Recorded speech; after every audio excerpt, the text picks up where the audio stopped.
Hey everybody. For this video, I want you guys to be taking a look at a couple new features in Photoshop. We will be talking about gradients and tone curve, and we will also be taking a look at a couple filters that we can use to really enhance our images. So what I have here is my bridge open. If you can't find bridge down here in your toolbar, remember you go to your launch pad, find bridge from here. You may have to swipe over to the next screen and click on it. Then from over here on the side is where I look for my folder or where my image is. I know that my image is on my desktop, so I choose my desktop, and there they are. I want to open in Camera Raw, so I hold down the Command key and tap the R key. Remember, this is where I can do my basic adjustments like exposure, contrast, blacks, clarity. Pretty good on most of these, and I know what I'm getting ready to go do, so it's going to add some pretty heavy editing on top of it. So I'm not going to do too much. Then when I'm ready to kick it over to Photoshop, I choose Open Image.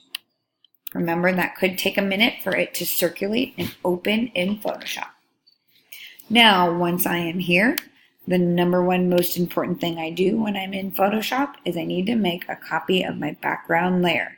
That is with your quick command on your keyboard, Command J. Now, I'm going to double click on this layer and rename it Background Copy. Awesome. So we're going to have some fun with this one. I'm going to show you guys how you can get a really neat filtered look, sort of like an Instagram or a Snapchat filter, that vintage vibe, if you will. And then I'll also show you how you can create a really, really high def, sharp, deep, rich in color image. So what I'm going to do first is I am going to take a look at something called a gradient. So down here in my adjustment layer icon, I'm going to click on that. My menu will pop up and I have two gradient choices. I have gradient map and I have a gradient. I'm going to choose plain old gradient. And what this is going to do is grade a color or a series of colors across my image. So you can see here in this window that the gradient is supposed to start with black or dark value and fade to light or nothing or transparent. Whenever I see these little checker marks, that means that that area is transparent. I want to make sure that I have my style on linear. And from there, I can change the degree at which my gradient happens. It's up to you. So I'll let you play around with that for a minute. What you can also do is click here to choose a different gradient if you want to. There's all these different colors that you could put on. And that is what a gradient actually looks like. Don't freak out. We will be able to see our picture through this color. So I want to go for more of that outdoorsy vintage look. I'm going to stick to these copper tones a little bit. So I am going to click OK. Click OK again. And then the really important thing right here is this drop down where it says normal. That's our blending mode. So that's how we're going to change the way that this layer allows us to see the background copy below it. I am going to click here and choose overlay. And now you can see that I can see through my gradient down to my background copy. Now I'm still not done. One last thing I need to do to make this the best that I can is stick over here in my layers panel. I'm going to work with the opacity. That is how much of this layer we see. So when I click on that slider and slide it down, you'll see that I can change how transparent this edit layer is. Now, maybe I get in here and look at my gradient and go, you know, this is already a really orange, warm colored picture with lots of warm tones. I may want to change the gradient that I choose to put on here. That's absolutely possible. What I do now is I click on the gradient itself with a double click. And that's how I can access and open up my gradient box. Now that I have that transparency or the opacity and the blending mode set, I can go through and click on these and watch how they change my picture.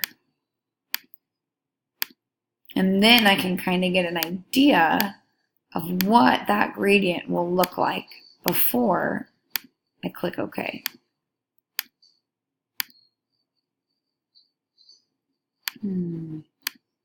I'll work with that one.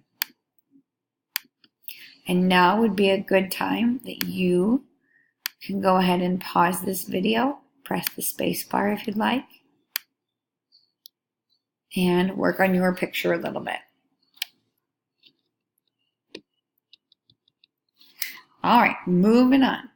The other thing that we can do is take a look at some of these other blending modes. Overlay might not be the winner. I could choose between some of the other ones, like lighten or the soft light. Okay, that softens it up just a little bit. I like that one. I'm going to work with that one. Now, I want to keep going with that vintage vibe where it looks old or distressed. And the next thing I'm going to open up is a new adjustment layer down here with our half circle icon. And I'm going to open my curves panel. That will open this box right here where you will see an increasing value line, almost like an X and Y radius of a graph. So this middle line right here is our mid-tones. Those are our nice even tones. This vertical line, these are our dark values. This is our light values. So if I click and put a point on that line, I can choose that point and drag it and move those values around. Now, some people are going to get really crazy and click all over the place and wiggle that thing all over and totally jack up their picture. When that happens, don't worry. You just click on that dot and then hit the delete button on your keyboard and it will put it right back to normal. So when you're working with your tone curve, what you typically like to do is create an S. So we pull those dark values down, make them a little darker and richer. Pull my light values up. That increases the contrast between your lights and your darks. And are you ready? We are going to now come over here at the very bottom of our chart. Click on that button. And as we lift, we are lifting our shadows. And you can see, I'm going to go really far so you see what I'm actually doing. Don't ever want to go that far. But as I lift those shadows, that's where that vintage look comes from. You are lifting the shadows and lifting the dark values and giving it more of that matte effect. You can always change these and work with them however you want them to look. But this little guy right here is going to be that vintage effect look. So when you're done and you're happy with this, you click these two little side arrows right here and it will pop that panel back into your workspace. The last thing I want to show you is how to add some noise, get some really good gritty grain into that vintage looking picture. So we're going to come up to the filter button up here. And we're going to come down to the tab that says noise. Easy as that. Choose add noise. And you can see a preview right here. You can also see a preview here as well. And notice how it is white. That is because I am still on my curves layer. My curves layer doesn't have any data to add noise to.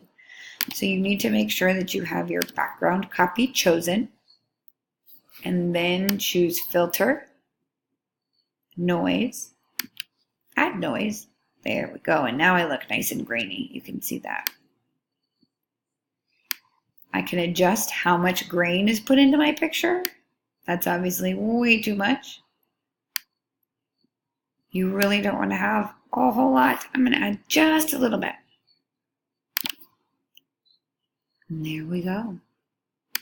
If I want to get back into any of these layers, I just double click on the icon. And I'm bring my blacks down just a little bit. Okay. And that's how you get that vintage vibe.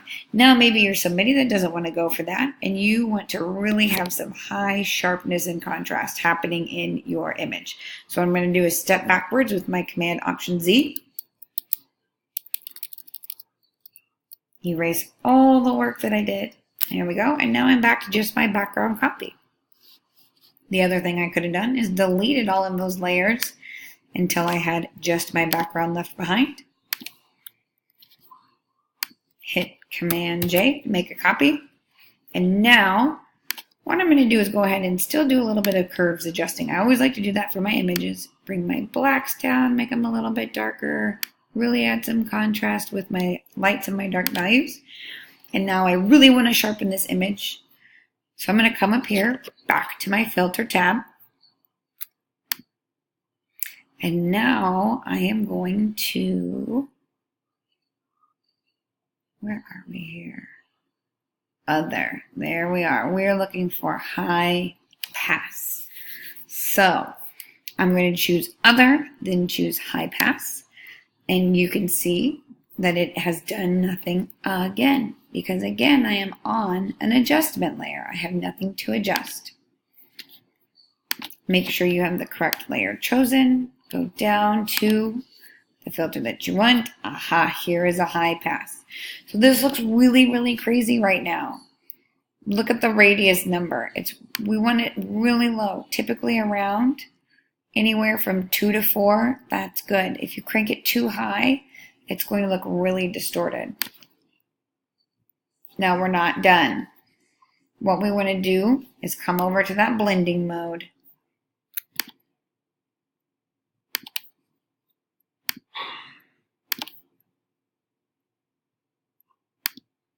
You can play around and find which one works best for yours. Soft light usually works well. Creates a little bit of softness to your sharpness. If you want something that's really, really crisp and clear, you can head over to that hard light. Again, with this one, you can also adjust your opacity with how much sharpening happens as well. And then you can always go back and adjust how you want. So there you have it. How to create a vintage look if you'd like, using your gradients and your blending modes and your opacity adjustments, or how to really, really sharpen an image using your high pass filters. Happy editing.